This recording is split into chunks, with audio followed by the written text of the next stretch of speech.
They wanted me to tell them, yeah, I told Brandon to go kill this kid is what they wanted me to say. Riom accuses the district attorney of looking for anything to tie Brandon to the white power movement. They wanted to make him into a skinhead or a white supremacist, and, you know, somebody that hated Jews and gays and wanted to kill the person, you know, kill gays just for being gay.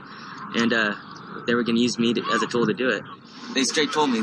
He goes so far as to say the prosecution threatened him, his wife, and his family if he refused to cooperate with their investigation. So he went into hiding. They threatened to lock my wife and my dad up if I didn't tell them what they wanted to hear. When the McInerny home had been searched, officers found Nazi paraphernalia and memorabilia in the bedroom Brandon and Billy shared. Volume 1 of the 12th SS, The History of the Hitler Youth Panzer Division, was found in Brandon's backpack when he was detained. Volume 2 was found in that bedroom. The prosecution focused on the fact that, by his own admission, his act was planned ahead of time, a premeditated murder no matter how you look at it, regardless of what you think about the actions leading up to it. Brandon had admitted to both police and to Dr. Hoagland that he had initially not taken the gun to school with him that day. He went back inside, wrapped it in a towel, and returned to the car so his dad could drive him to school. Brandon's dad was going to take him to school and walked outside, and Brandon actually forgot the gun and had to go back in and get it. Now, there's an opportunity where fate has actually made you forget the one key element you need to commit a murder is the weapon. And instead of maybe taking a clue or, you know, getting scared that he'd get caught, he just, nope, oops, I forgot the gun. I got to go back in and get it. Police never quite determined how that gun made it into the collection found in that home, as it was very old and wasn't registered to anyone in the household. Altogether, investigators recovered 15 firearms from Brandon's home, mostly found in an unlocked gun cabinet. Many of Larry and Brandon's teachers and classmates testified as to Larry's behavior and personality, along with details about the day of the murder.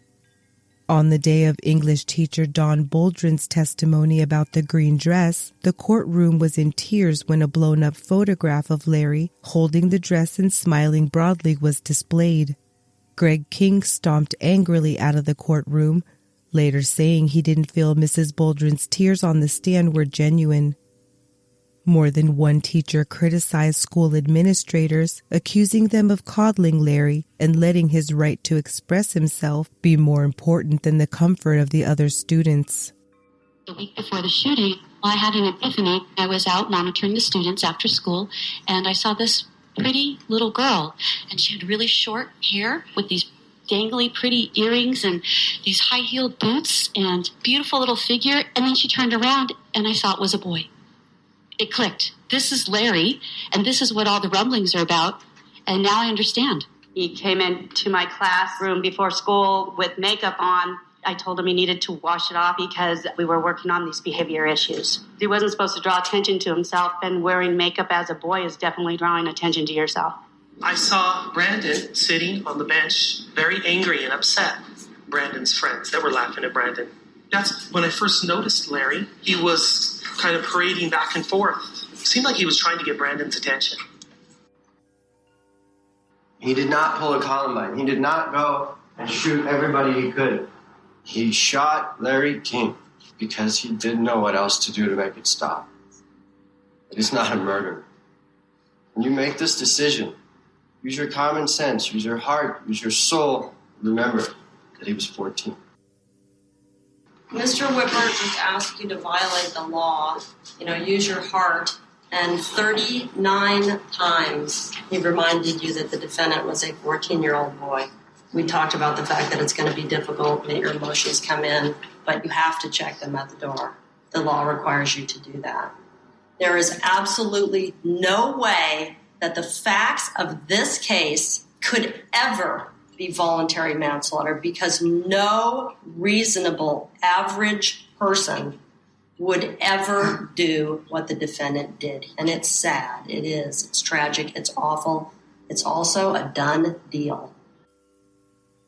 On September 1st, 2011, the judge declared a mistrial after the jury was split 7-5 in favor of manslaughter. Not one of the jurors found Larry's murder to be a hate crime. The prosecution announced the next day they would retry the case. They intended to drop the hate crime designation for the second trial. Among Brandon's most ardent supporters were many of the jurors from his first trial. They tried to present to us as jurors. It was, to me, way off base. Actually, all 12, that's one thing that we did agree on. Yeah. All 12 of us agreed that it was not a hate crime. They were really working on a report on Anne Frank and Hitler, and all of them were. I don't consider the sentence that we were told he would get after we deliberated and found out what it was for manslaughter is getting away with it. I don't think 20 years in prison is getting away with it. Brandon's an intelligent kid. Not one of us thought he was a white supremacist. Never. Now, his assignment on Adolf Hitler. Could it have sparked his interest and thought, oh, wow, I want to know a little more about this. He's 14, of course it did. Kid. It did. And they love to draw at that age. Yes, they do. Right. And he's combining symbolism. Yes. Where are the civil rights of the one being taunted by another person who's cross-dressing? They have to address that. Sure. It's very important. Clearly that wasn't addressed. No, it wasn't. And he had no one he could turn to because the school was so pro-Larry King civil rights. But where was Brandon's civil rights? It was the high heels. I think it was the makeup, the behavior. Because Marina? She had a girlfriend. They were told not to hold hands in school, so they stopped. She got it. Larry she didn't get it. And had he followed her example, we wouldn't be here today. Yeah. More than half of the original jurors felt that adults had let these kids down, that not enough was done to protect Larry from his abusive parents, that Brandon should have been removed from his drug-addled household when he was very young, as opposed to never, that not enough was done to protect Larry and Brandon from themselves. Most of the jurors from his mistrial were interviewed wearing rubber bracelets emblazoned with Save Brandon. Everybody's so worried about Brandon. Oh my God, he could get 52 to life. He shot a kid in the back of the head, point blank range, and premeditated it, and watched the back of his head for 20 minutes. I feel bad for Brandon. He made some bad mistakes, and he's a kid. Do you hold him accountable for the rest of his life? I'm not a judge, but I can sure tell you that they made a murder victim the cause of his own murder. Never seen that before. To see the jurors going on television with the free Brandon bracelets and all that, are you going to have that kind of compassion for a admitted shooter if it was your kid? If you've got me walking through your door in the middle of the night to give you the one bit of news that you never, ever want to hear, how are you going to feel then? You going to keep that bracelet on? And one of his defense attorneys, Robin Bramson, had even stronger feelings to share when interviewed, speaking about the giant Save Brandon tattoo she had inked on her forearm. This is my only tattoo. Obviously, it's a show of support for Brandon. It felt like the right thing to do. I don't know how to explain it. I don't know that I will ever be able to express what it is about this kid that means so much to me. I love him. He's like one of my favorite people on the planet. His spirit, his energy, and I don't know what it is. And I don't suppose I need to know what it is, but I love him. I think he's fantastic. Every time I look at it, I'm happy. Much to the surprise of those involved, Brandon accepted a deal, pleading guilty to second-degree murder, manslaughter, and use of a firearm. Under the terms of the plea agreement, the murder conviction was stayed, and Brandon received the maximum sentence of 11 years for manslaughter and 10 years for the use of a firearm. With the 4 years he had already been incarcerated, Brandon McInerny will be off the streets for a total of 25 years, making him eligible for release at 39 years old. He will be 29 this year. He is ineligible for any kind of early release because he's pled guilty to murder. Larry's father, Greg King, remained unconvinced that Larry was gay or transgendered because he said that Larry had recently told him he was bisexual. However, he did think that Larry sexually harassed Brandon. He was vocal about his resentment, saying, "I'm not anti-gay. I have a lot of co-workers and friends who are gay. I think the gay rights people want it to be a gay rights issue because it makes a poster child out of my son. That bothered me."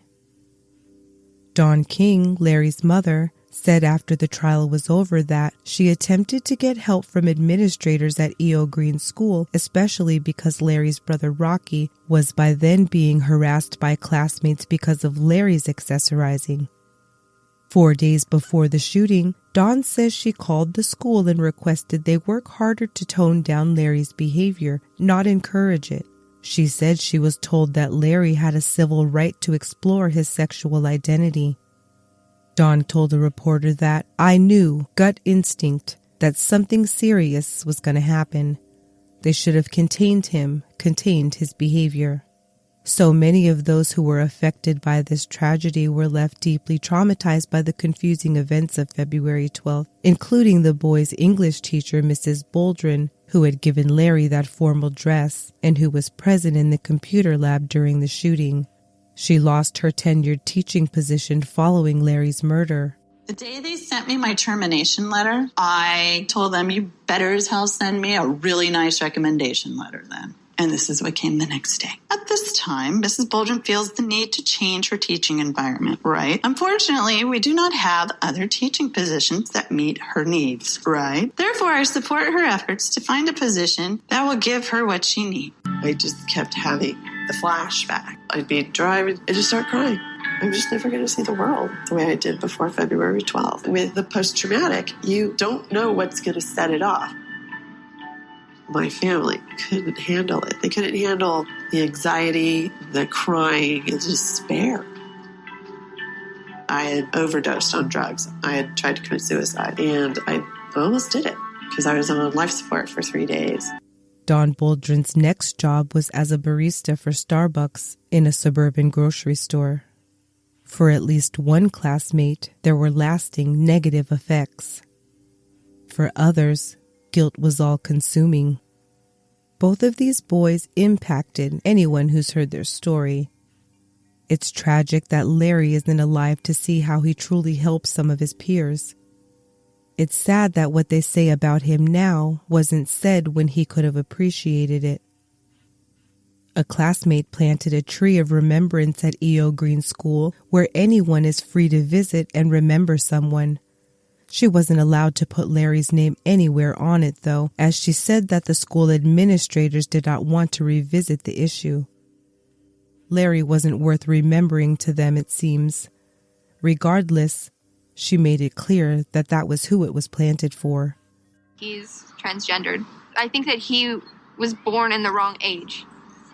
Hopefully, within the next 100 years, it will be perfectly acceptable without the totally disgusting circumstances that I've had to grow up with. More than one of Larry's peers inked themselves in his honor, too, and when his 8th grade class graduated a few years later, messages of inclusivity and tolerance were shared by each student as they received their diplomas. Brandon McInerny graduated on time while incarcerated. I would next like to thank the people who could have helped me get to this point. My family, for keeping me motivated and always supporting me. My lawyers, their hard work have put me in a position to put this diploma to work. Lastly, to the people I haven't mentioned, no, your support hasn't gone unnoticed. Thank you. Shortly after, Brandon wrote a letter to Mrs. Boldrin. She sent a letter. First thing I got it in the mail. I did not open it. I was too scared. That's cool you found out about my graduation. I would have been an idiot not to try and get my diploma. I can't tell you enough how sorry I am for all the pain and guilt I've caused you. But I need you to know none of this is your fault at all. It is no one's fault but my own. Please know that. And I'm definitely not angry with you. And I never was. I've moved on from what happened, and I hope I can help you do the same. Love, Brandon. On July 10, 2018, the Gay and Trans Panic Defense Prohibition Act of 2018 was introduced into the Senate, hoping to start the push towards similar legislation in every state. Such a bill would prohibit anyone charged with murder from using a victim's sexual orientation or gender as a reason for their murder in federal court. A few states have already enacted legislation to ban the practice at the state level. The prosecutor in this case had this to say. When you ask me if Larry died in vain, the answer to that, with or without any trial, is yes. He simply shouldn't have died. The trial of Brandon McInerny is neither here nor there when it comes to Larry's death.